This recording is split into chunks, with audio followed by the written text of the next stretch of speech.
afternoon, everyone. The program says this session is at 1:30, so we'll start now. Let the others follow. Session is particularly on models and innovative evaluation techniques. There are two other sessions at this point, so we'll concentrate on this, and this is supposed to be a part of the session on models and innovative evaluation techniques. I just remind you to put your phones on silent mode, if not off. And also, I suppose you've heard that we are supposed to wear our IDs all the time for security purposes. And then the speakers will speak for 20 minutes each. And before the time is up, there will be a flashcard to show that only 5 minutes remain for the speaker. But in this case, the first and second speaker will speak at the same time. So we'll give them 40 minutes instead of 20 minutes. Is that okay? And the lecturers or presenters are also reminded that they don't need to give a lengthy introduction or acknowledgements, and they should proceed immediately to their presentations to maximize the time allotted to them. So, without much ado, I now call on Mr. William Bronson, Director of the Projects Director of National Judicial College of the USA, to deliver his paper on evaluating your educational courses using Kirkpatrick's evaluation modes, and also Attorney John Albert Mix, Vice President of the National Center for State Courts of the USA, who will lecture at the same time. Let's welcome Mr. Bronson and Mr. Mix.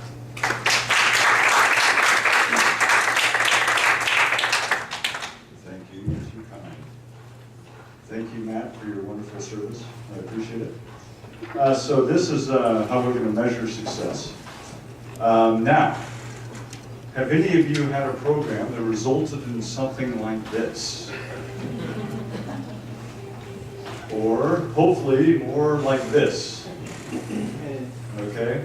So what we're going to talk about today is at the end of this session, you should be able to describe Kirkpatrick's levels of evaluation. This is a model that we utilize in the United States, throughout the United States. And I know in other countries they use it as well, because Ryan is going to speak about that as well. And someday I will learn how to pronounce his name. Next, we will apply the Kirkpatrick model to your courses. So how can this help you in assessing the success of your educational events? And third, you'll be able to evaluate your courses with greater precision.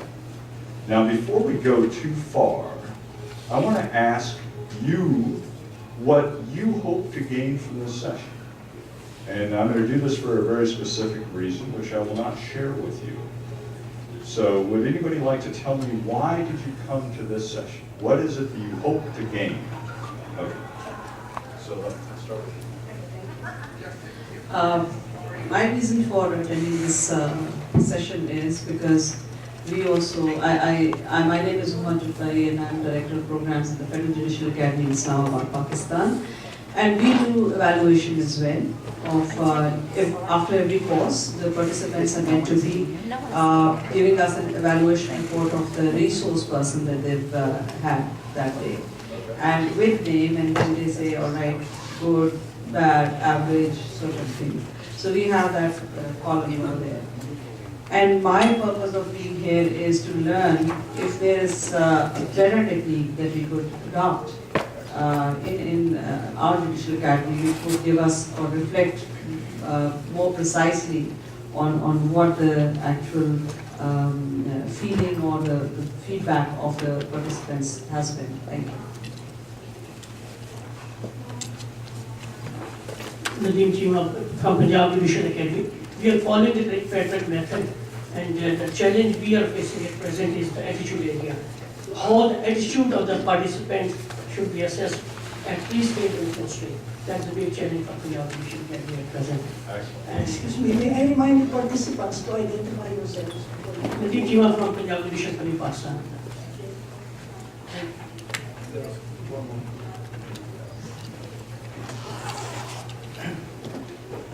We do follow the philosophy which have been articulated in this,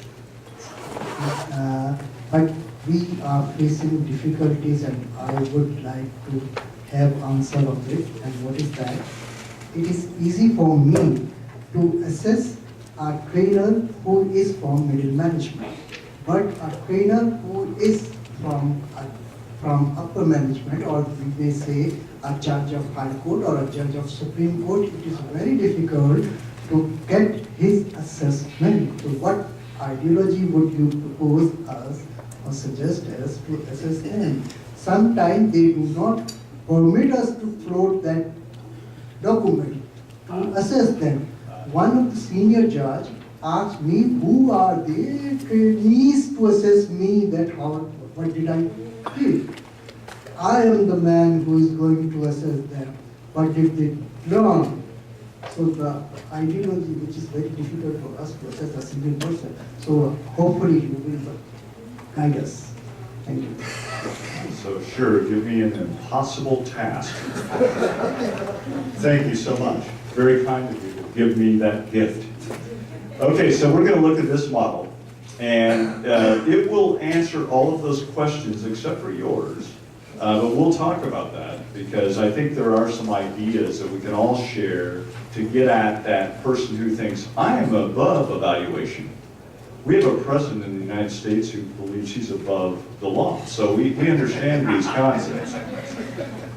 So this is the level 1 reactions. And John and I are going to kind of go back and forth to the extent John wants to continue to work with me ever again. Okay. So did the participants like the course? Now we call this the feel-good survey, right? Did they enjoy it? Did they have fun? Did they learn something? Okay. Was the material relevant to their work? What do you measure at this level? So let's talk about that. At this level, this is a level 1 evaluation. What are you measuring really at this level?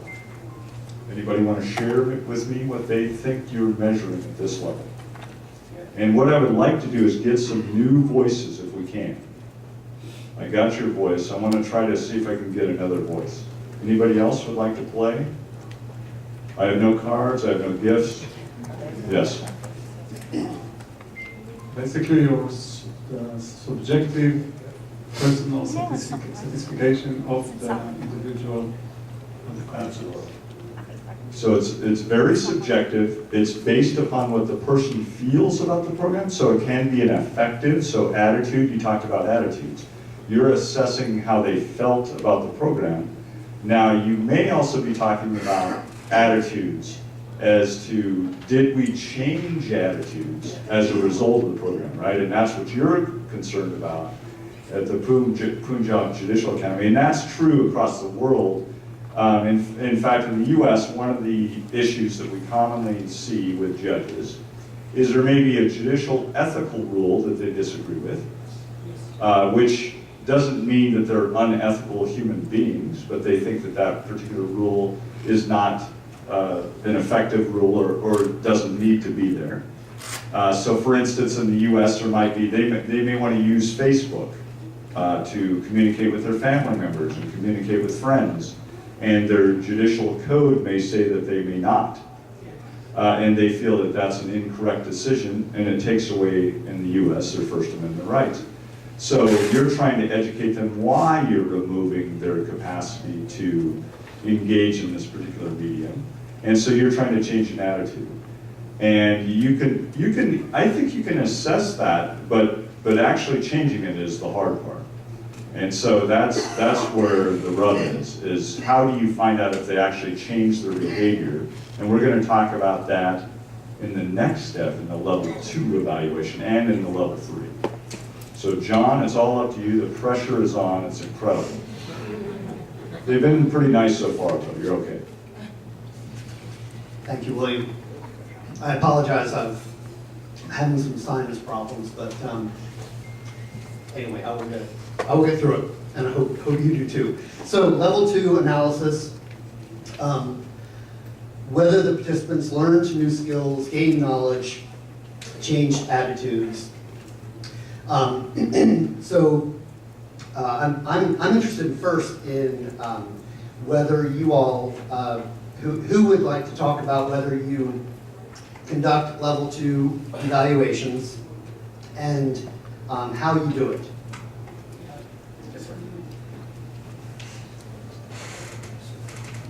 Yes, for level 2 calculation, what we are having a knowledge test, pre-knowledge test, when they are just entering into the academy. Before starting the program, we get their test, and while making some questions from that modules which we are going to share with them. Later on, we repeat the same test at the end of the session. In this way, we are assessing their knowledge. As far as the skills, we are teaching on the side of judgment writing, and we get their pre-training judgment, and by telling them what is your best judgment, you should take that judgment with them and share with us, and holding that judgment with us, we train them during the session, and later on, we give them one live case and direct them that you should write your judgment while sharing one model judgment by our trainer. And when they write that judgment, they share with us, and both those judgments are shared with our independent evaluator. They give us the result of pre and post training judgment. That in this way we are assessing the skill. As far as the attitude is concerned, I have a big challenge still. I have not done that. Thank you. That's a great example, Keita. Simulation can be done. Oh, let's wait for the microphone. Simulation can be done on a problem. They would like to know who you are.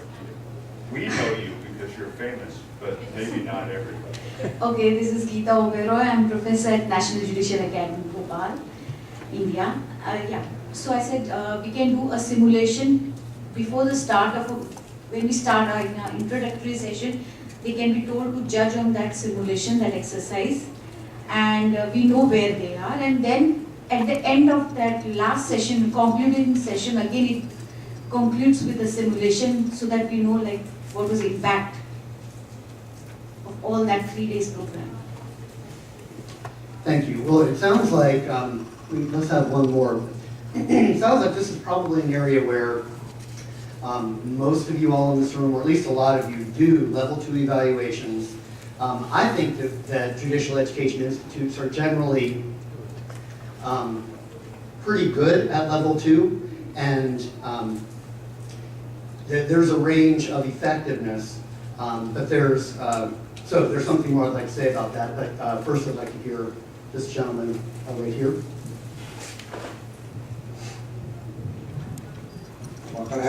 Philippine Judicial Academy, Pakistan. Let me first of all acknowledge that it is somewhat difficult job.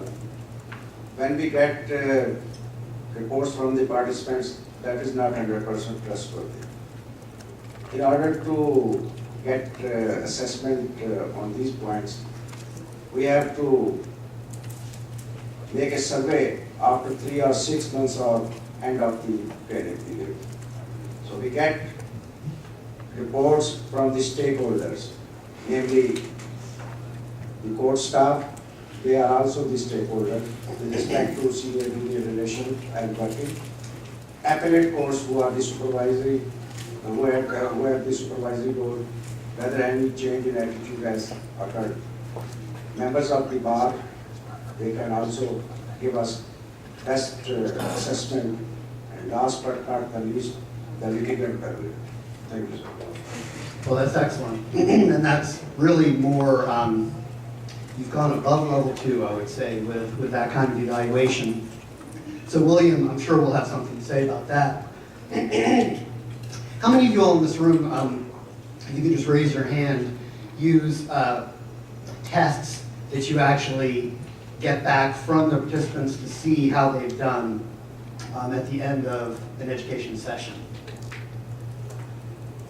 But you all do that. At times. I think for a lot of us, it's not realistic for us to do that because of the nature of the relationship of the judges to either their colleagues who are teaching or the staff at the Judicial Institute. So that is certainly effective. There are other kinds of tests you can use. Well, you can use the same kinds of tests and get people to reply verbally about how they've done. So in the limited time that I have for this level, I'd like to make a pitch for how evaluation is linked to other parts of the planning process for courses. And so needs assessment, and then writing learning objectives, and then conducting evaluations at the end. I think it's something that all of us should keep in mind, and I'm sure that many of you do, that that with learning objectives that are participant-oriented, so not what the presenter is going to do, but what the participant will be able to do as a result of being in the program, that provides the opportunity for different kinds of evaluation. So whereas in level 1 evaluation, typically it's an instrument where you get the response of the participant, the subjective response. With level 2, if you're using learning objectives and tying evaluations to the learning objectives, for one thing, the faculty will know what it is that the participants are supposed to be able to do, and faculty know that they're going to be judged by the participants on whether or not they accomplished that. So that's a big motivator for faculty not just to do what they want, but to do what the needs assessment says needs to be done. So that's an important aspect of tying evaluation to learning objectives. But then another, I think, equally important aspect of evaluation is that faculty and staff can evaluate what's happening in the room if the teaching is about what the participants will be able to do. So the methodology of a presentation should be determined by the needs assessment and the learning objectives.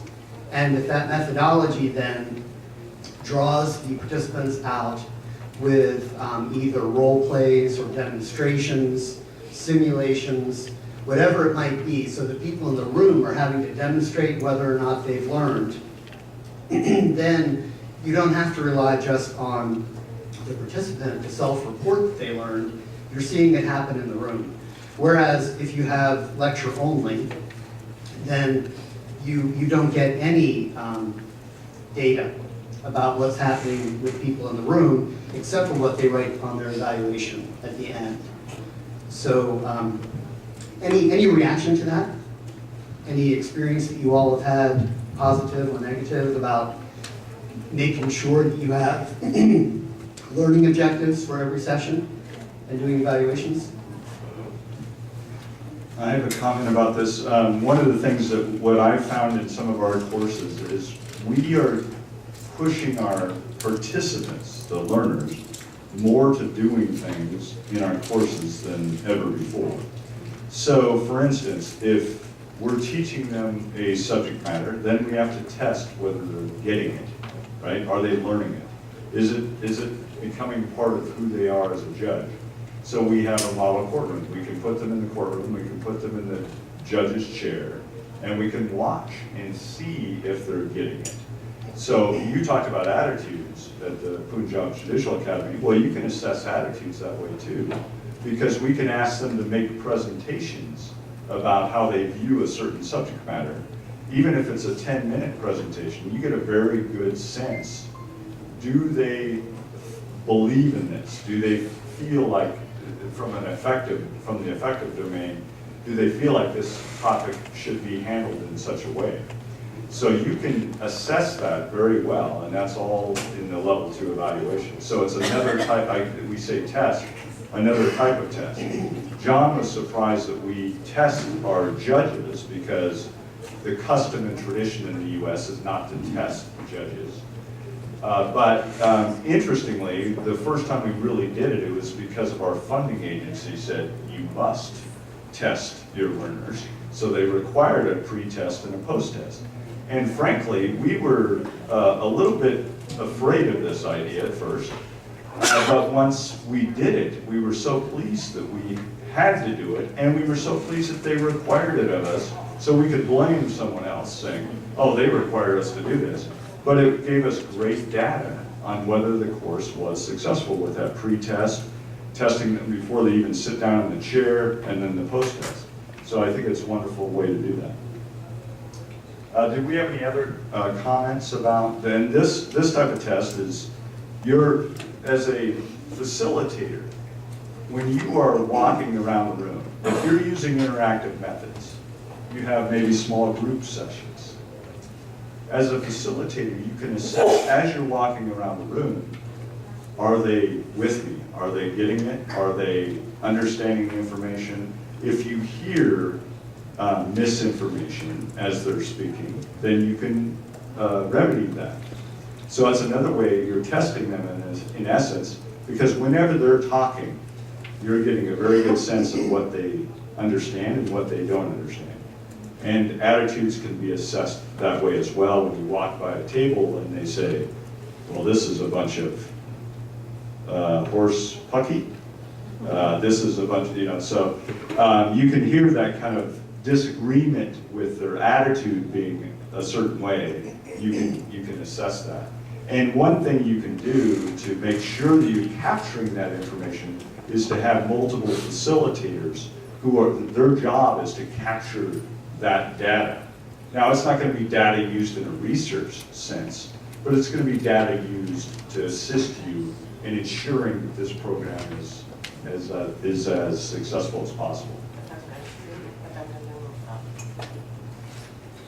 Oh, I'm sorry. William, can I use No, you had your chance. In response to the question about the judges who, or the faculty presenters who don't like to be evaluated, if an institute can make a change where the teaching that's done is required to be interactive, and therefore is not under the complete control of the faculty member, then that's one way to help those presenters decide that they don't want to do it anymore. So if the Institute is supportive and of requiring interaction, it requires more preparation time by the faculty to develop exercises that people in the room will do.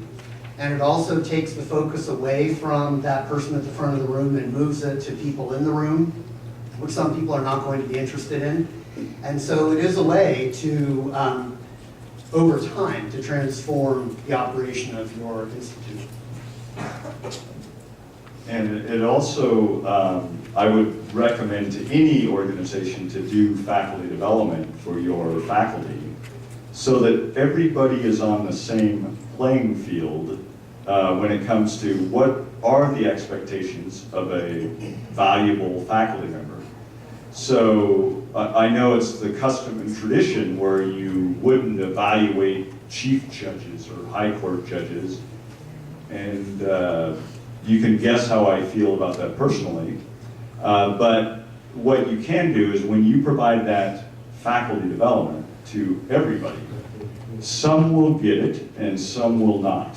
Some will succeed and some will not. And you will have a natural cleansing effect, if you will, of those, and as John mentioned, requiring certain things of your presenters, where you're requiring interactivity. That will make many of them say, you know, it's not worth the hassle, and they will step out of that role. Now we are to level 3 analysis, and you gave us a very good example of a level 3 analysis where you're assessing once they've gone back home. We're talking now about transfer of knowledge. So first we said, did they like the course, right? Did they find it valuable? Did they feel that they learned something from that course, level 1. Level 2, we test them some way. It doesn't have to be a written pen and paper test. It can be a test where they're showing us their abilities in some way. So we've asked them to either give a small presentation, a 10-minute presentation, or we've asked them to do some kind of computer examination, or we've asked them to do a number of different things, sit on a bench and deal with a case, and we can watch them operate. All of those are great testing. Now we're talking about, okay, you're not at the course any longer, now we're back home.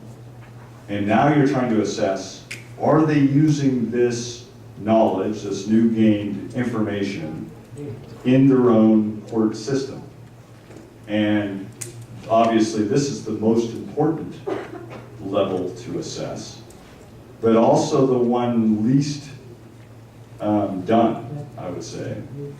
So my first question to all of you is, how many of you feel like you are assessing your students upon their return home? How many of you have a method for doing so or are doing so?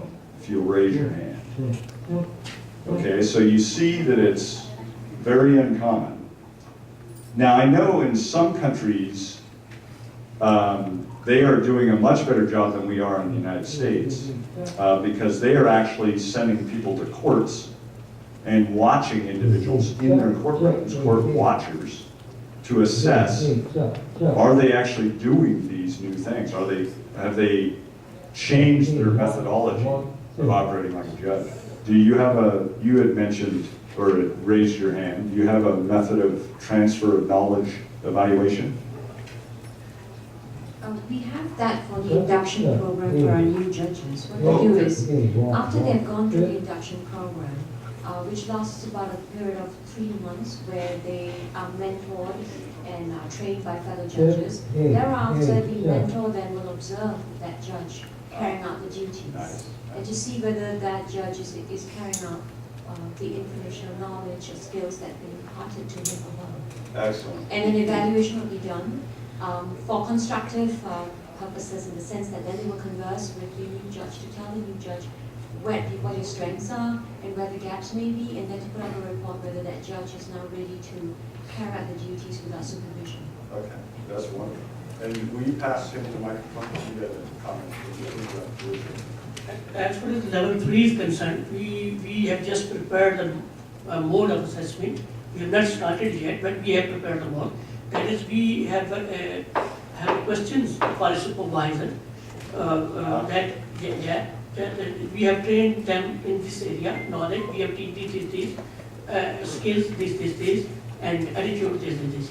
Then you have to watch them and give us a report back that how might they have improved after the training. This is the mode we have adopted. Excellent. Thank you. I just have a quick question. Sure. When we're talking about these levels, for instance, in Pakistan, at the Federal Judicial Academy level, we are having in-service trainings, which are short-term trainings, Yes. week, 10 days at the maximum. At the provincial level, they're doing pre-service. So they're focusing on that. And they're focusing on their own judges, whereas we are drawing all the participants from across Pakistan. Would you think, or would you in your expertise status, would say that there would be a difference of evaluation, how you conduct for them? Would you conduct the analysis or the evaluation on the same level, or would it be different? That's just what I want. So the question is in-service versus pre-service, essentially. Okay. And the pre-service, these are people who are not yet judges but would like to be judges. Is that correct? They have been selected, but they haven't taken the bench yet. Okay, got you. Okay. So at the National Judicial College, for instance, we have courses for those judges, the pre-service judges, who have, and it's an online course. So it is very, it's a large course where they have readings, they have quizzes, There is a final test for it. So you're assessing, definitely doing a lot of level 2 analysis. Now, I have to admit, we do not do a level 3 analysis yet. But one thing that we have done in the past is for all of the, as you call it, in-service training, so this is all the continuing education you're doing for your judges, and we are like you. We have 4-day courses for the most part, or face-to-face courses. If we have an online course, it can be up to 6 weeks in length, where the students spend anywhere from 6 to 8 hours per week working on that course and its assignment.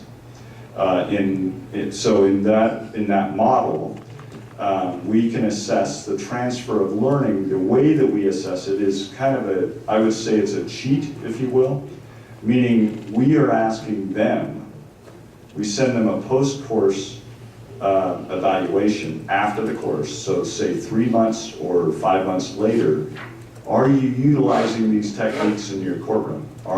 Have you used the information in your home jurisdiction? And then they tell us whether they are doing so.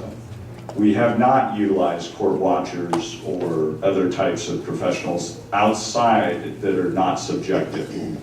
And obviously we see it's fairly rare for organizations to do that because of cost. How much would it cost you to have court watchers for every segment? So John, you're up again, feel the pressure. Listening to the conversation, I think it's thinking about causation. So has the education program caused a person to change their behavior and a system to improve better, which gets up to the 4th level, whether there is an outcome in the system that is related to the education program. And I have to say that over a long time of being involved in judicial branch education, Maybe too long. 28 years, the whole idea of measuring the return on investment, and periodically when there are funding crises in the U.S. and state courts, and there is a renewed examination of how money is being spent and whether or not the public is getting their value for that money. It's a very uncomfortable time for a director of a Judicial Education Institute, because it is, first of all, the raw material that you have, the judges who are either appointed or elected, you don't have any say. I mean, in our system, we don't have any say in who those people are. So we have them go through an education program, and for a new judges orientation program, I would say that so judges who either haven't taken the bench yet or who have only been on the bench for a short time in the U.S. typically are far more receptive to a difficult learning experience. So putting them on a bench and having a mock trial where they have to act as a judge and be vulnerable to looking ignorant or incompetent is something that we can do with new judges that we typically do not do with more experienced judges. And so in that sense, I would say that the evaluation of the effectiveness of the program can be more accurate because you will actually see judges in that situation improve during an exercise, and they are certainly reporting that they knew what to do when they went back. So I think there's evaluating the person who has gone through the education, there's evaluating the effectiveness of the education program, kind of the process and what we're doing in putting on the education program. That has been something in the US where there has not been a connection between judicial performance evaluations and judicial education programs, at least in my experience. And so there again, there's a disconnect, maybe for the better, between the education that we provide and the evaluation of the people.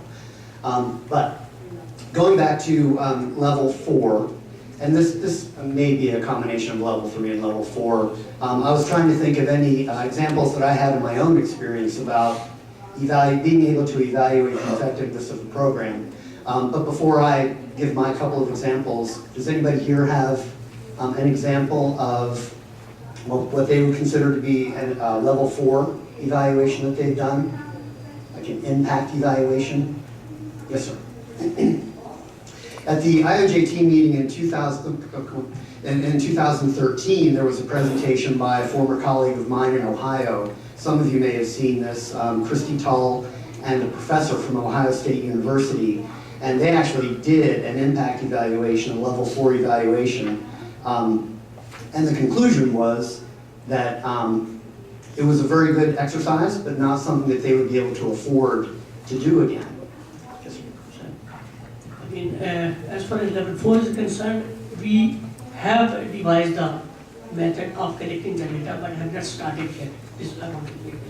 That is that we have involved all the stakeholders, but the challenge for the PGA is we have a very resilient bar, and we have a problem how to devise that survey form for that bar purposes at least.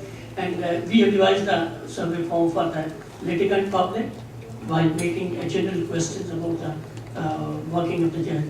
And similarly for the participant again and the supervisor. Four part surveys form that we have devised for assessing level 4. Thank you. Anyone else? Anybody we haven't heard from? Yes, sir. Masood Khan from KPJ, head of Untitled Judicial Academy, Pakistan, again.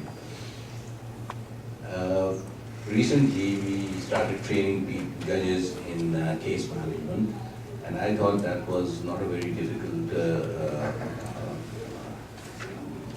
assessment, level 4 assessment, because we have already started getting feedback, and it's rather easily measurable because if there is an increase in pre-trial summary judgments or settlements, then you know that you are being successful in those particular areas.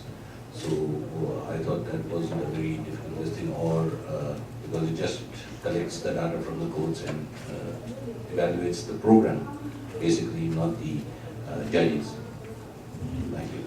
Thank you. And that, one of the examples that I had at the Institute for Court Management that we do, mainly administrative education, we have had teams where 1 or 2 judges and then court staff from the same court will come to an education program. They'll learn about case management. They'll go back and they'll implement new practices to have a new case management program. Same, for example, with different kinds of courts like drug courts that we have in the U.S. that are a specialized docket that operates very differently. And so team education, where there's a project that a court has and there is agreement that this is going to happen, that's an example of where we can demonstrate that the education resulted in a change.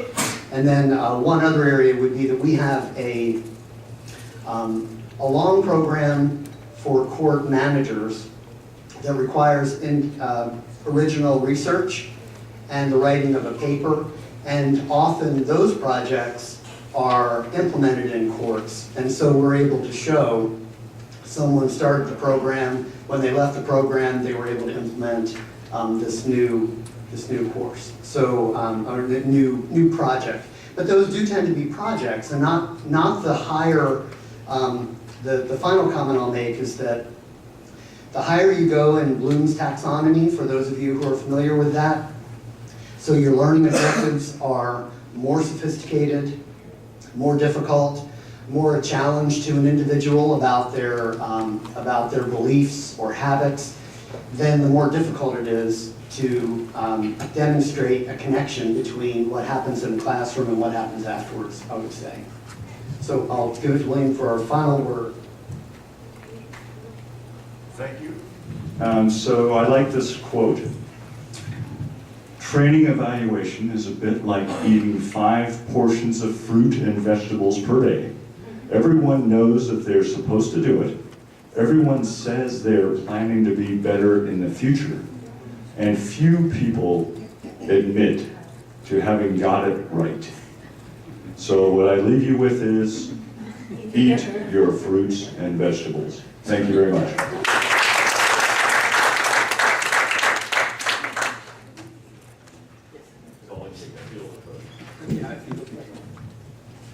Thank you very much, Mr. Bronson and Mr.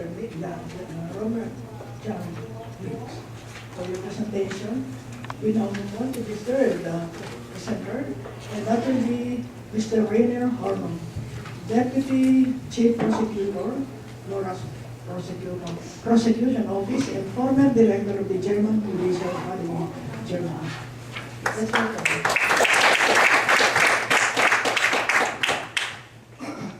Thank you very much, Chair. Or I will take this mic. I also will wander around a bit like you did. My presentation or my topic will be, as you will see, quite complementary to the one by our 2 colleagues from the US. And so I will be quick on some points where everything was already said, and not only not by me, you know. But so I hope, which one is the clicker? The right-hand side or the left-hand side? Right. Okay. So session objectives. I've done that before I attended the course offered by William Brunson on training objectives. So I have put illustrating how the short-term and long-term evaluation of training effects, training effects is a necessary part of an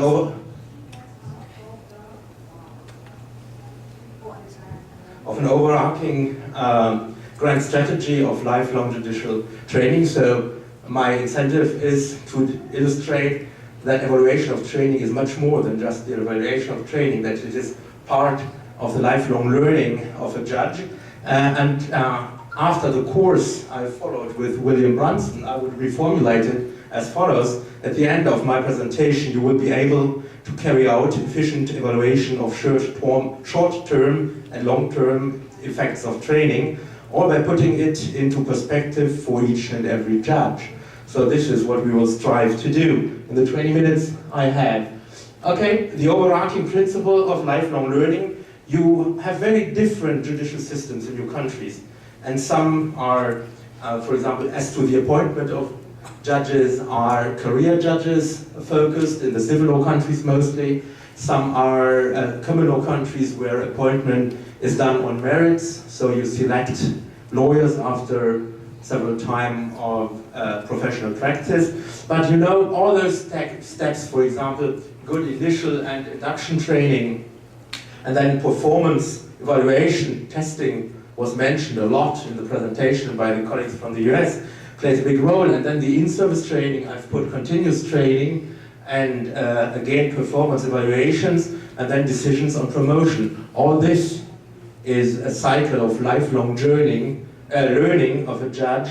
And so I want to put my thoughts about evaluation and assessment into the perspective of a grand strategy of personnel development. You know, you should have in your countries an idea about what good development, recruitment and development of your judges are. So, who are the stakeholders? So, it depends on your judicial system, of course, but I have tried to be generic. So I've put, of course, national training institutes are a very important stakeholder in that grand strategy, in that personnel development strategy.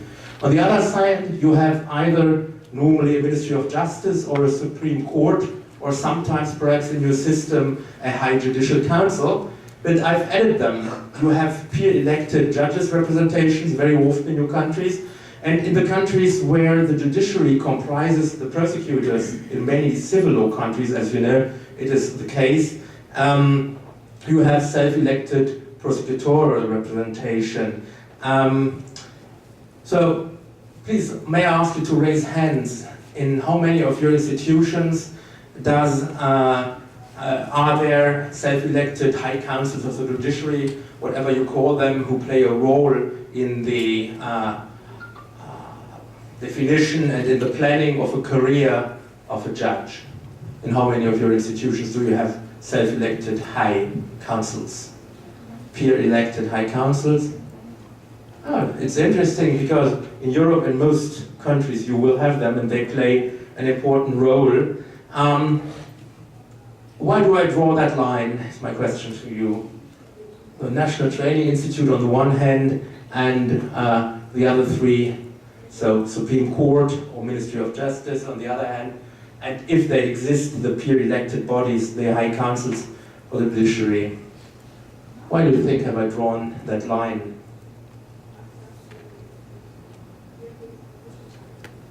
Any idea from the floor? What distinguishes in implementing a personnel development strategy for each and every judge? What distinguishes a national training institute from the other three stakeholders, 2 or 3? Well, there are the guys who implement a policy, or create or shape a policy, and the ones who implement it. You know, national training institutions are implementers, very often experimenters, is my assessment of what is tried on the policy level. And so once we have identified those bodies who, of course, in a good system, communicate, we can ask ourselves the question, so how can they communicate in the best way to allow the best assessment possible of the improvement of each and every judge? What I can tell you from projects I've been in Kosovo, for example, is the worst case scenario is when all those 3 to 4 institutions jealously guard their own competencies and do not want to cooperate with the other stakeholders in the room. And that is why it is so vital, so important to make those institutions understand that they all collaborate in order to create one big strategy for the best possible development of your judiciary and inside the judiciary of each and every judge, which makes it all the more complicated. The first challenge to my mind is a meaningful and realities reflecting training needs assessment. It was mentioned in the presentation by the 2 colleagues from the US, how very important it is to carry out a good training needs assessment. And by the way, training needs assessment has been addressed in Article 2 of our brand new judicial training principles adopted in the morning in the General Assembly and in the commentary. So training needs assessment is carried out often by the National Training Institute. So my question to the floor is, what do you do to assess the needs of your judges? The training needs of your judges. What do you do as a national training institution? The Philippines. Wait. Take the mic. The Philippines, what we did, that's why it went to a revision of the curriculum, is we conducted a training needs assessment. And in fact, what they have done for the revised curriculum for the PILJA is because of the response in our assessment of the training needs. Thank you very much. You hand it to the colleague, please, behind you. Thanks a lot, because your answer perfectly well illustrates the so-called cycle of lifelong training, of training development, because of course, at the end of course, you have evaluation, and good evaluation gives you ideas for training needs assessment. So this is where the cycle of training life closes, so to say, and that will be also my first answer. Use your evaluation questionnaires also for asking about training needs assessment. At the German Judicial Academy, the last question in each questionnaire is, do you have proposals for new topics, new methods, new training inside the German Judicial Academy for future courses? So this can be done. Might there be another technique which you can use to do that? Or do you have other experiences apart from using your questionnaires for evaluation, also for training needs assessment? Okay. One way you have just mentioned we are doing that, and the other is that we ask their supervisor where they feel that they have some deficient or they request some training. They suggest us that they should be taken for this particular area. Yes, thank you. Additional point? Yeah, I'm Judge Shujat Ali Khan from the Lahore High Court, Pakistan. As an inspection judge of our districts, I belong to the province of Punjab, which have 36 districts. And being the inspection judge of different districts, we tell our district judges, who are the leaders in their districts, to have informal sessions with all the judicial officers, informally, regarding the civil judges, the judges who are taking the civil cases, the commercial cases, and the criminal cases, and informally discuss whatever topics and the cases which come to them. And then they come up with a questionnaire. What type of cases are coming to the civil ones, and what problems are they facing regarding the implementation. So that kind of modules, they respond back to the Punjab Judicial Academy, of which I am the senior member of the BOM. So then we also designed some courses relating to that kind of things which are cropping up in the district judiciary. Thank you very much. William? I know I've spoken too much already, but I wanted to mention that we do a couple of different things to assess the needs of our audience, and we're talking about 54,000 judges across the U.S., so it's a huge swath of individuals. But what we try to do is anybody who comes to a course at lunchtime, we can have little focus groups, ask them what type of courses they would like to have, and I think it's a little more valuable than having an individual saying, I want topic A or topic B, because they can debate one another about the necessity for that topic. Secondly, using some kind of instrument, SurveyMonkey, or some type of electronic method of collecting that data is also very helpful.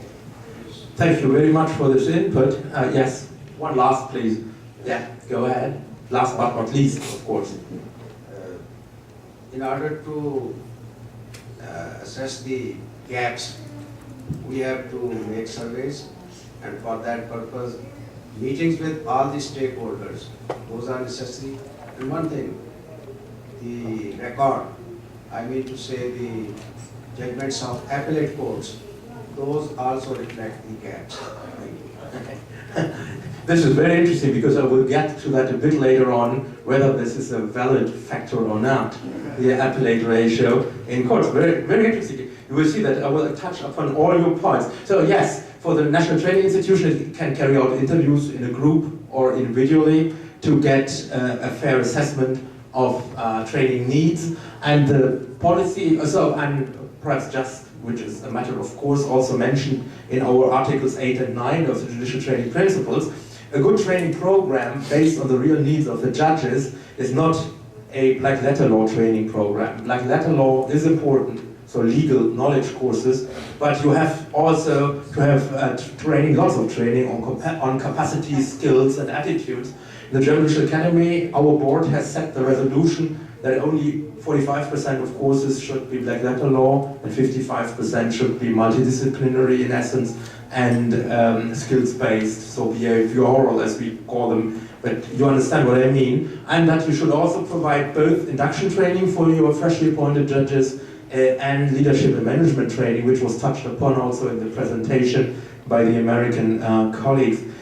And the stakeholders can also play a role in good training needs assessment. You have mentioned, what's that? Thanks a lot. No, I have to go back. You have mentioned the surveys.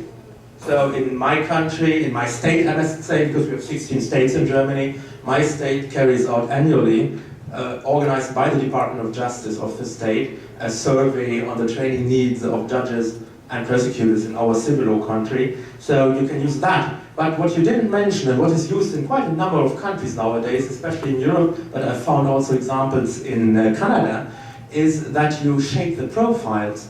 What is a first instance family judge as concerns knowledge, as concerns capacities, attitudes, skills? So you write a job profile, just 2-3 pages of a job profile, because that illustrates at the same time where the training needs of a new bankruptcy judge, family judge, whatever lies. Huh? So use job profiles in your systems is my recommendation. So once you have the training needs assessed and you have carried out the training, you must evaluate it. And as you've already said, evaluation is first part of new training needs assessment. So level 1, I will not want to repeat what has already been said in a perfectly fine way in this session. I just want to mention that evaluation is also mentioned in our principles in the commentary to Article 2 of the Judicial Training Principles. So you see that all this is to be found also in our principles. So of course the major role for this evaluation is with the National Training Institute. And of course the most widespread method is an evaluation questionnaire, as was mentioned already by the colleagues. And it is true that very often you say it's a happy sheet. But it is the only method which we can really use systematically for all the high number of our courses. We have already talked about the high costs and the difficulties in implementation of Kirkpatrick level 2 to 4 evaluation. I will come to that a bit later on. But so make your questionnaire as relevant as possible. And I have 6 ideas which we've also discussed in the European Judicial Training Network as to making your questionnaires as relevant as possible. First of all, my first point is use a differentiated point scale or category scale. I have seen questionnaires with 3 categories: very good, good, not like that. It's not conclusive. So what would you say, how many different grades, however you describe them, in letters or numbers or descriptions, do you have to have a valid assessment after the end of a training? Yes? That should be an even number, at least 4. That should be an even number, instead of giving an opportunity that very good was, they may have a middle opportunity to write, yes, it is good. We give them at least 4 suggestions that is, they have achieved the objective, some objective, not. Yes. In this way, we ask 4 questions. So my experience is that it should be at least 5 or 6, if not more, because we have a tendency to be gentle persons and to give high grades, and you must be able to differentiate also in the top range. The German Judicial Academy, for whatever historic reason, uses a scale from 0 to 9. Some psychologists have proposed this. And what I can tell you is, if a trainer gets 7.1 on content and 7.0 on methods, it was quite good, but there were quite some deficiencies also, even though it is more in the top range. So give them really a truly big scale. And then assess each trainer, including the Supreme Court judges, if I might refer to your question. We do that in Germany. They want to be assessed. The difficult task is task number 3, to giving them honest feedback. You know, if you have someone, and we have those guys, rarely, but we have them in the Judicial Academy, who have, I don't know, 4.5 on content and 3.8, which is disaster, on methods. You know, you have to communicate that to them in a friendly but clear way. Because, as we all know, finding suitable trainers is also trial and error. So, you should use a blend of open and closed questions.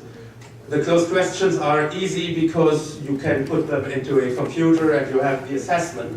But I can tell you from my experience as director of the German Judicial Academy that the handwritten remarks are much more conclusive very often than just the mere statistical evaluation. And then I have another question. And by the way, I might because we integrate, as you've seen, the discussions in our presentations. If I leave 20 minutes for the last presentation, would it be okay? So that I just go 5 minutes beyond my limit, so to say, because there won't be perhaps a discussion anyway, because the discussion is taken out throughout the American session in mind. So I will stop in the latest at 20 to 3. To 4 would be a bit long. So, next question. When do you hand out your evaluation questionnaire? Give me your practices. I will make it shorter. Who hands it out at the beginning of the training session? Who hands it out at the end of the training session? So you should.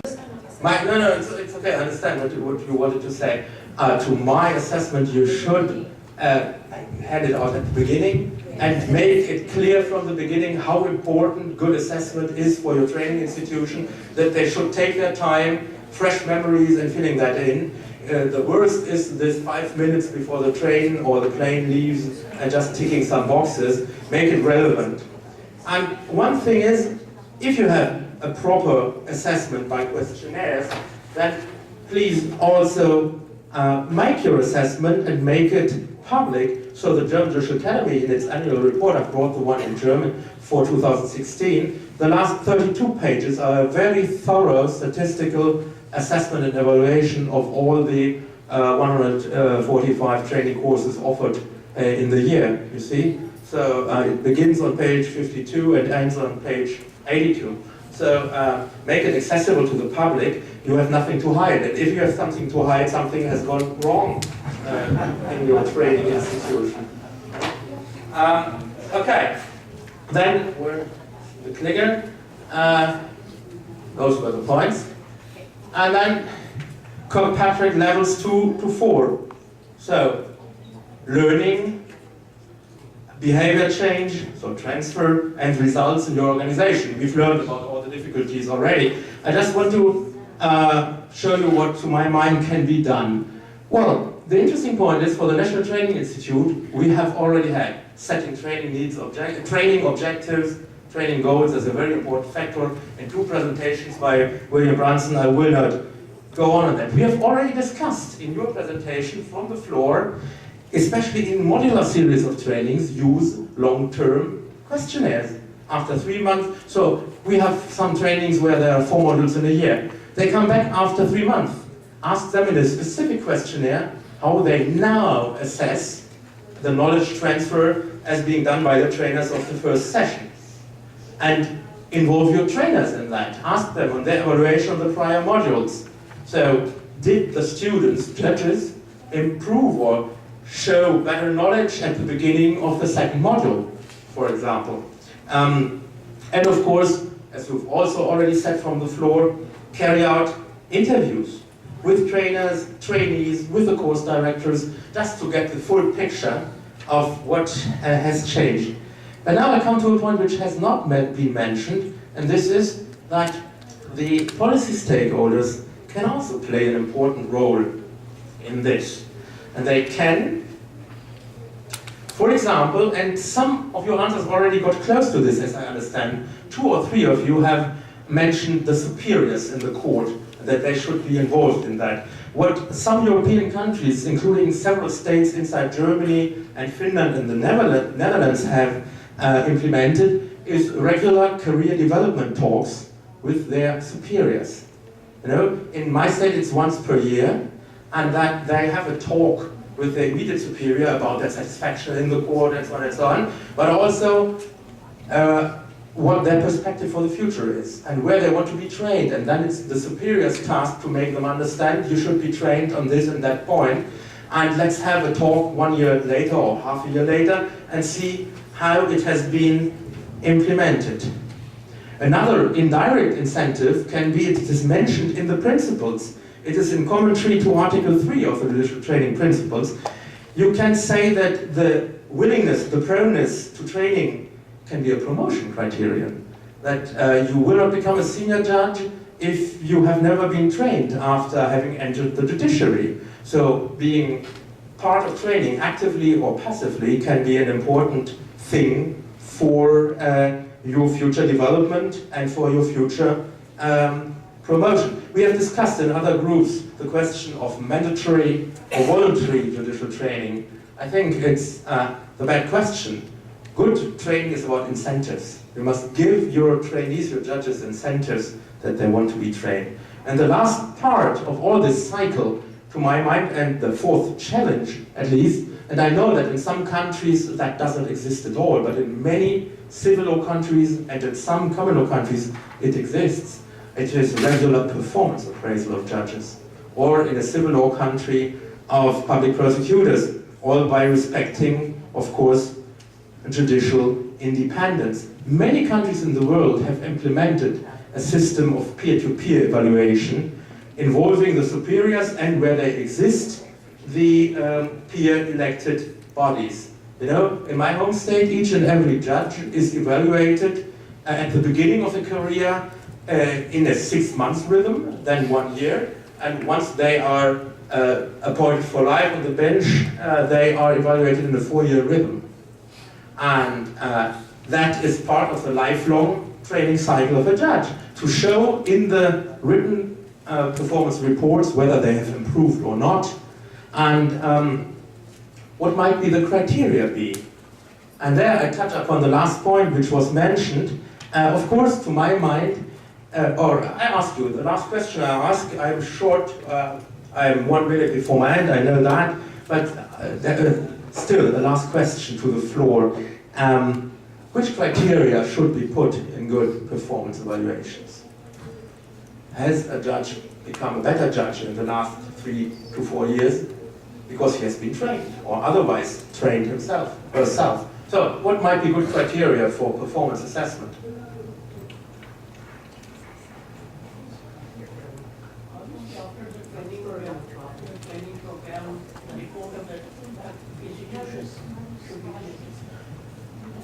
After the training program, the report of the concerned institution, that how much he has improved is, I think, could be a criterion for that. Yes, and if it is done by peers, by your superiors, they will know if you have improved because of the training or not. Well, statistical data, if you stem the workload, of course plays a role, but also qualitative questions. Do you contribute to the management of your court? Do you help colleagues? What is your attitude? Are you a team worker or not? All those soft factors play a role in performance appraisal. And my last point is, because one of you mentioned that, to my firm assessment, I have said so in many projects for the development of the judiciary in Eastern reformist countries, appeal ratio is not a valid factor. If young first instance judges did not dare from time to time to deviate from the dominating opinion on jurisprudence, never ever would there be development in jurisprudence. And there can be many reasons for appraisals and for appeals, reversals in appeal. So, thank you very much for your active interest. And I will not put the last sentence, because William Brunson has taught me that you should never put as last sentence any further questions.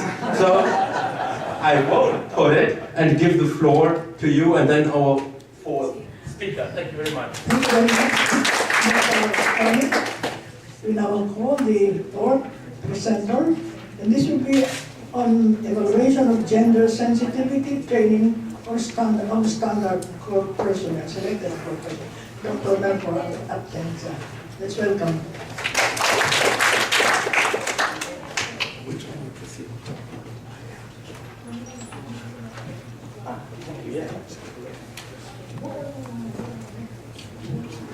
Okay, good afternoon.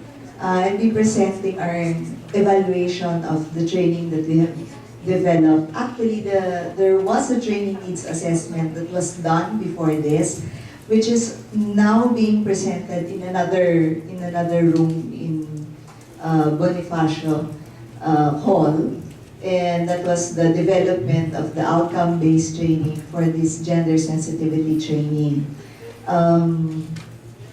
The members of the team, which are not in my slide, but I'd like to recognize them. Professor Erlene Sana, who's now presenting the development of this training for that.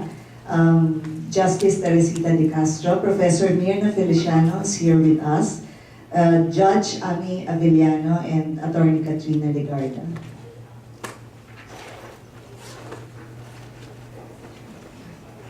To the right. Right.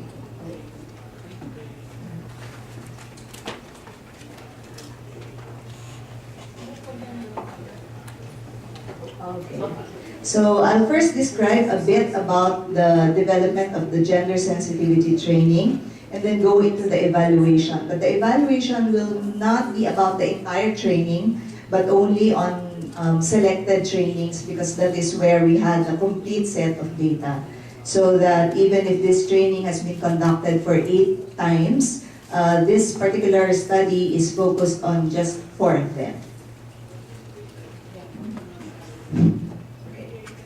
So this is an outcome-based training, and earlier there was a mention of what objectives and outcomes are and why they are important in training, so that this training program was really based on outcomes. There's clear focus from the start. We decided on what we wanted the participants to be able to demonstrate at the end of the program. And from that, everything else is designed from the objectives, specific objectives of the program, the content, what will be included and what will not be included, because gender sensitivity really covers a lot of things.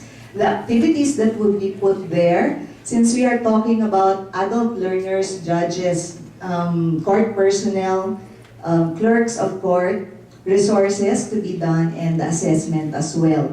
Expanded opportunities would include the teaching and learning activities that were developed for this purpose, and high expectations. Assessment could not be done by just paper and pencil, and I think that was already mentioned that you can actually make judges and even sometimes clerks, because that may be threatening to them, to answer all those questions. So we had different ways to assess them as well.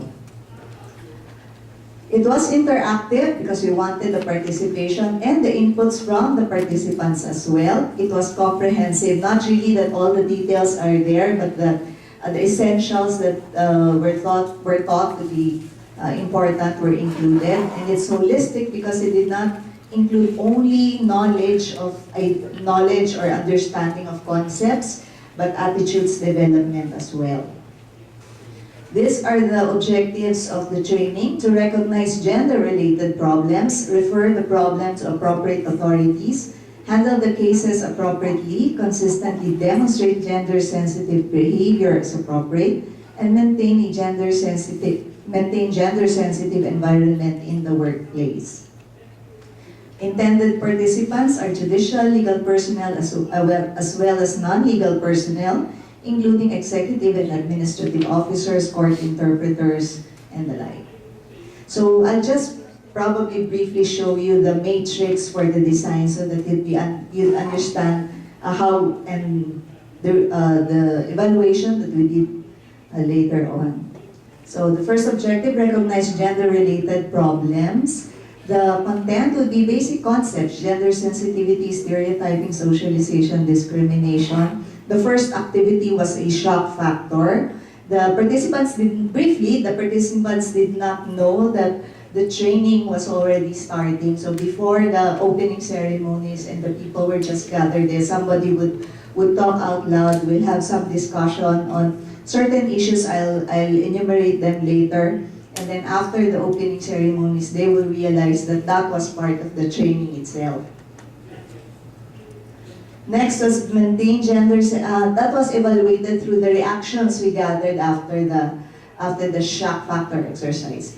Maintain gender-sensitive environment inside and outside the workplace. So this included distinction between sex and gender, sex roles, gender roles, socialization, the multiple burden on women, economic marginalization, violence against women.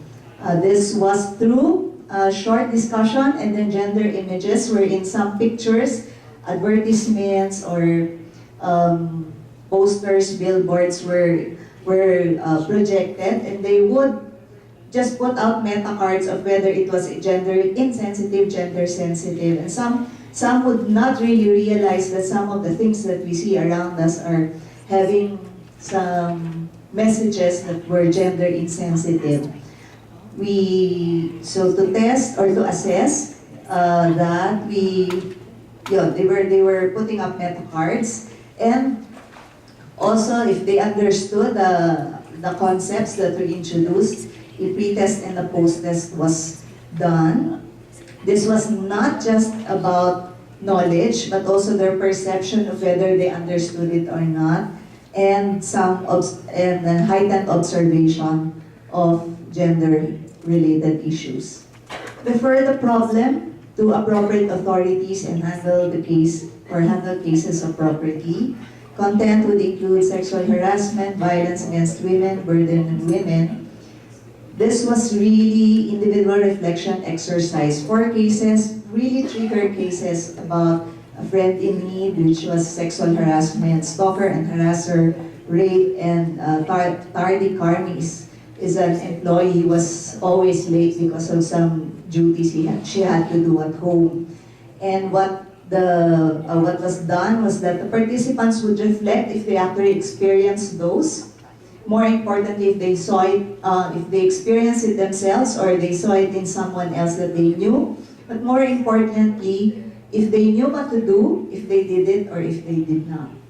So if they took action or did not do anything about it. More of reflection, because at this time, they should have understood some of the concepts about gender-related issues. Consistently demonstrate gender-sensitive behavior and maintain gender-sensitive environment in the workplace. So issues of violation of confidentiality rule in proceedings, lack of breastfeeding station, court delays, language barrier. These were all part of the module videos that have been prepared before for another training on the child and gender insensitive court and badgering a child witness. So this showed how not to conduct court trials, and then later the reaction of the participants were gathered. Handle cases appropriately, again the same objectives. This time they did small group discussion and plenary after that. The cases were Babae Ka Lang, Kwarto or Cuatro, Angeles Day in Court, Kwentong Cafeteria, which dealt with sexual harassment, violence against women, burden, and confidentiality. So they discussed it, and then there was a plenary wherein they presented their outputs. Also, this was their understanding of the content was tested through the pre-test and the post-test. So what about the evaluation? The evaluation study actually focused on just the first 2 levels of the Kirkpatrick's model. So that's reaction and learning. So to determine how selected personnel of the Philippine Judiciary reacted to the gender sensitivity training conducted by the Philippine Judicial Academy, and to evaluate the short-term effects of the GST on the levels of understanding, perceptions on gender-related issues, and actual practices. It's good to be the last speaker because you don't have to explain everything here. So I will just be explaining the last column because they have discussed it. But so as I have mentioned, these are empty because we actually focus on just the first 2. So reaction or reactions, questions: to what degree did the participants react favorably to the training? And it's important because, not just because it's reaction, but because trainees who are motivated, who find the task relevant, who find the activities doable, and who intend to actually apply what they have learned in practice will most likely be the ones who will participate more and try to learn more from the program. Learning is to what degree did the participants acquire knowledge, skills, and attitudes during the training.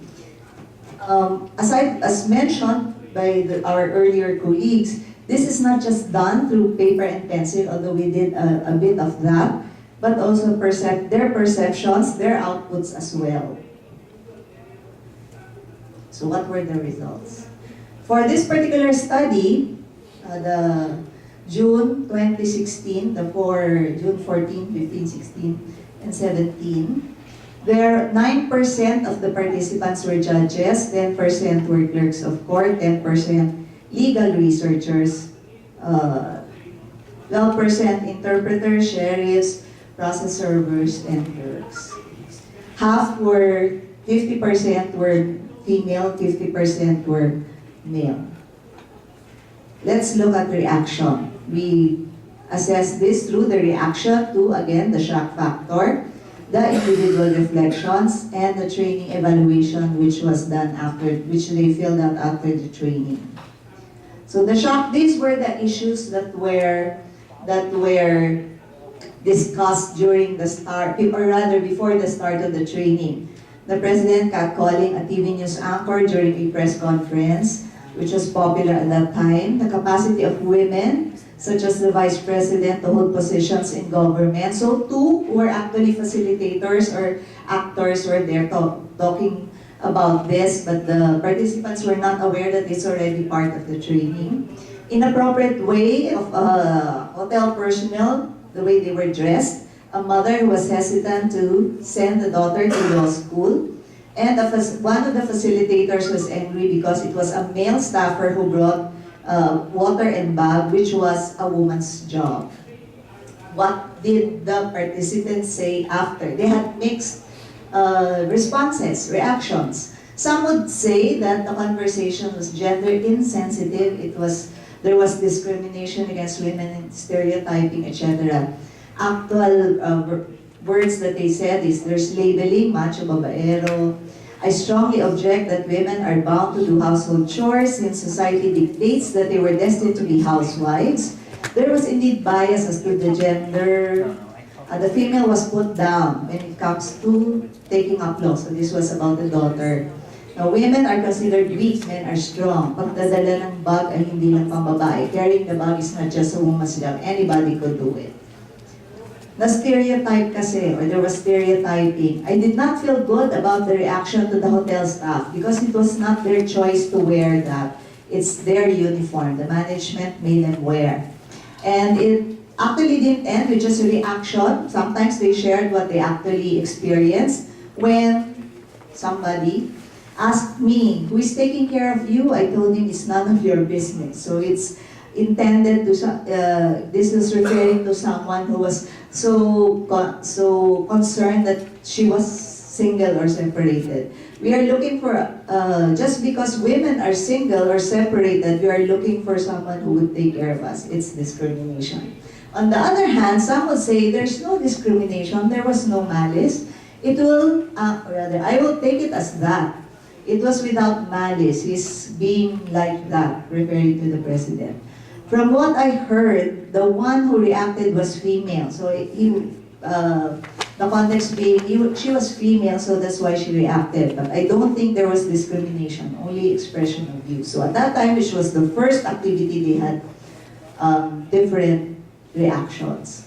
What about individual reflection? So as I mentioned, they were given trigger cases, domestic violence, stalking, harassment, rape, and multiple burdens on the women.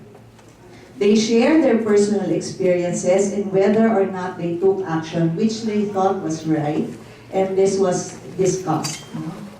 Those who, however, who just wanted to reflect but were silent, were just reflecting on it. There was no, not everybody shared their experiences at this point. Then the third one is the evaluation forms which we gave out after the training. Quantitative and qualitative data were obtained. Session ratings from excellent to poor. Earlier, you were asking how many points, and I was thinking, I hope it would be at least 5 because we had 5 points. Qualitative, so what facilitated their learning, what hindered their learning, and some comments.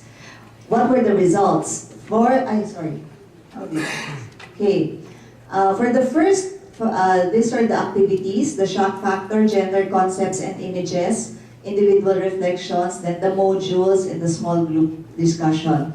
The mean scores, so I'll just present the mean scores, although the handouts which I gave actually has the entire paper. is from 1.65 to 1.72, which is from excellent to very good. In fact, 95% of respondents rated the entire training as either excellent or very good. What about the comments? We put them together, informative, educational. There were 600 participants. I think I failed to mention that. Of the 577 evaluation forms that were submitted after, 121 of them said it was informative, educational, 61 said or wrote that it was useful, helpful, inspiring, enlightening, eye-opening, enjoyable, exciting, interesting, great, impressive. Regarding the specifics, they thought 3 of them mentioned that the objectives were accomplished and achieved. The trainers were very good, knowledgeable, they explained clearly, and they creatively facilitated. Discussion was complete, comprehensive, very well explained, clarified, their questions were answered. Activities were good, the lecture was good, interactive, and organized. So very positive results. What facilitated their learning? 17 said everything. Facilitators, lecturers, outstanding, were outstanding, excellent, and good, so that facilitated the learning in 52 of them. 52 meant the lectures. There were no lengthy lectures, just short discussion after each one. Materials, handouts, modules, PowerPoint presentation, the venue. What hindered their learning? Time was too short, no, for them to process. So the second level, which is learning, small group discussion outputs the pre-test and the post-test. So the small group discussion, there were 4 cases on domestic violence, sexual harassment, rape, and the gender-insensitive environment. And the outputs, with the help of the facilitators, each group actually discussed the cases that were assigned to them, and then one of them presented in plenary. All of the groups, although I will not mention the details, but all of the groups actually identified the victim or the victims in each of the cases, the perpetrators. They described the environment that was that this referred to, contributing factors, how it could be prevented, and how it should be resolved.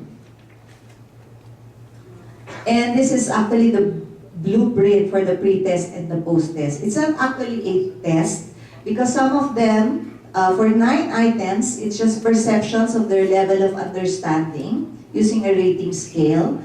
The actual multiple choice questions were just 7 items, but covered all the major concepts that were covered in the training and their experiences in the workplace.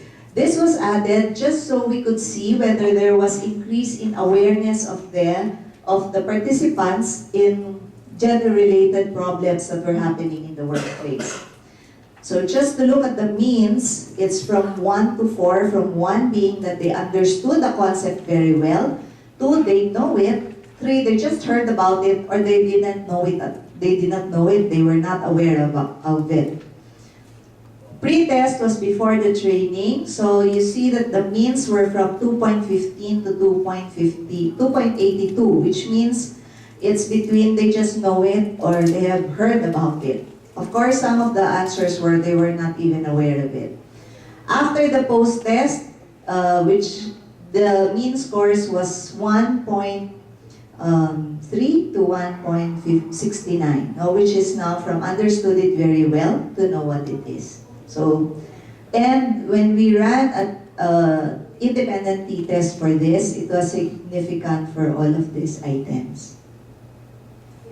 So just to show you that there was a decrease in the scores, which means that they had improved they thought that they understood it more after the training. What about the multiple choice questions? The mean pre-test score was 2.68, it's kind of low. After the test, it was 3.57. May look as if it's just 1 point away, but well, statistically it was significant, and this is just actually some concepts being tested and application mainly. What about awareness of gender-related issues? This was the last part of it. So we made them, we asked them to rate if they found this in the workplace always, occasionally, seldom, and never. We don't actually expect any change in the actual number of branding because it's a very short training. But what we wanted to see was if they were more aware now of what's happening in the workplace after they have been trained. And in 2 of these items, forming cliques and cases of reporting sexual harassment against suspected court personnel, became significantly higher. The others there was no significant difference, although there may be a trend either to increase or decrease.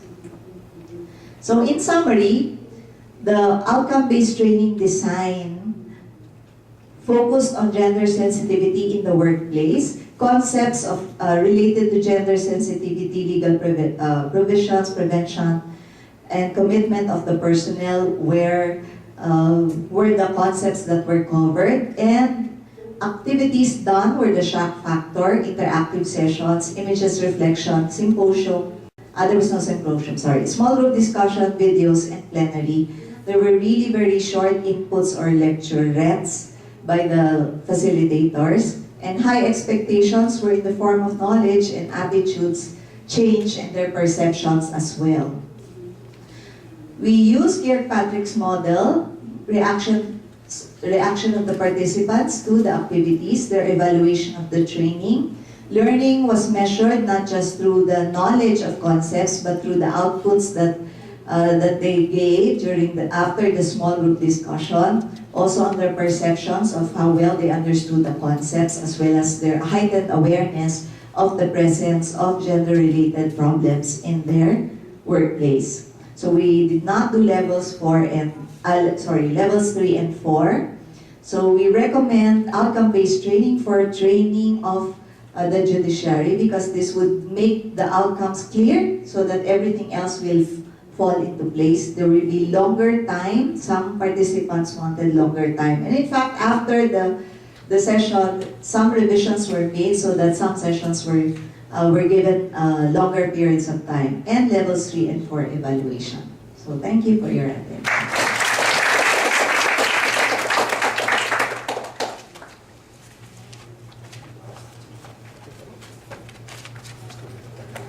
Thank you very much, Dr. Atensa. We also would like to thank Mr. Mark Bronson, Dr. Mix, and Dr. Holmes. Let's give them a warm applause for their presentation. Unfortunately, I'm sure you want questions, but this session is up to 3 o'clock. Maybe 1 or 2. Can you postpone your snack? Okay. My question is from all the presenters. The evaluation process and evaluation, perhaps these are 2 different terminologies. I want to at least understand the difference between evaluation process and evaluation. And I want to understand that when this process is starting and who take this initiative. And secondly, my question is, when to start evaluation assessment process?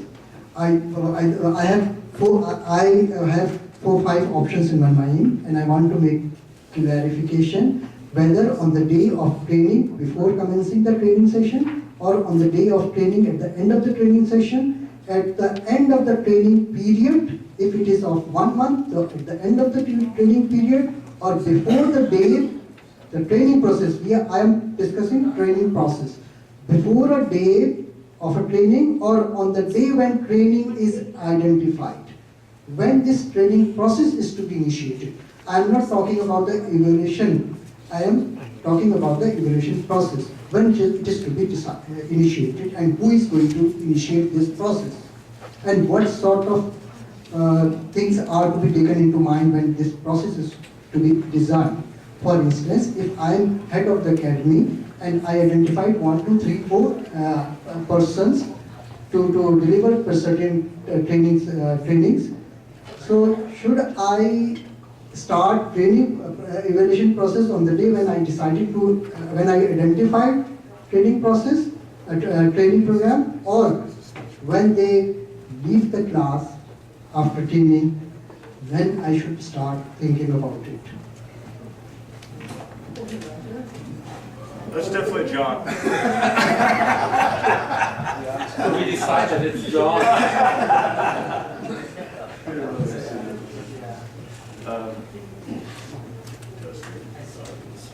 It's my fault. Yes, beautiful. I have no idea what you asked. I'm so sorry. But I'm going to answer anyway, because I do that. So I think I understood the second part of your question is, when does the evaluation process begin? So does it begin before the session even begins evaluation? Is that what you're asking? Okay, so I personally have never actually started to evaluate a program before it began, but I can see how that could be helpful because it sets basically because we evaluate the learning objectives and whether those learning objectives are achieved. So if you're setting out those learning objectives before the course even begins, that's always a positive thing. We would only have that in the nature of the description of the course, where it would define what those learning objectives are, and so they're signing up for that course based upon, here's what you're going to receive from this course, and so they're signing up because that's what they want to gain.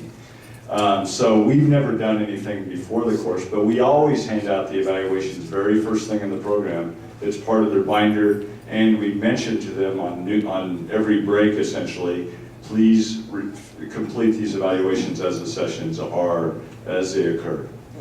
Sometimes it comes to my mind that this process, evaluation process is to be initiated on the day when we conceive the idea of imparting training, so that the result comes in positive manner. Right.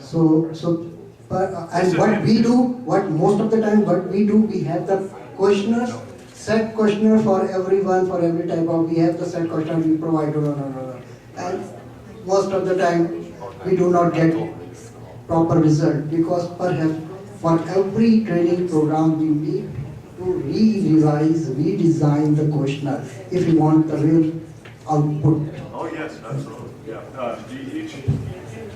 Just to be clear, each evaluation is different because the course objectives are always different for each of the courses. So they're evaluating based upon the objectives. Professor Gerald Hess, the Institute for Law School Training in the U.S. I watched him look at his own evaluations. So most of us are selfish people, most of us. We care about how we're evaluated. He didn't care. He looked at the learning objectives and he said, were they met? And that's the only page he looked at. He said, okay, I'm good. Because they learned what they were supposed to learn. He didn't care about whether they, basically, did this person have the content expertise and so forth. He wanted to know, did they actually achieve the objectives? So that's a level that I will never reach.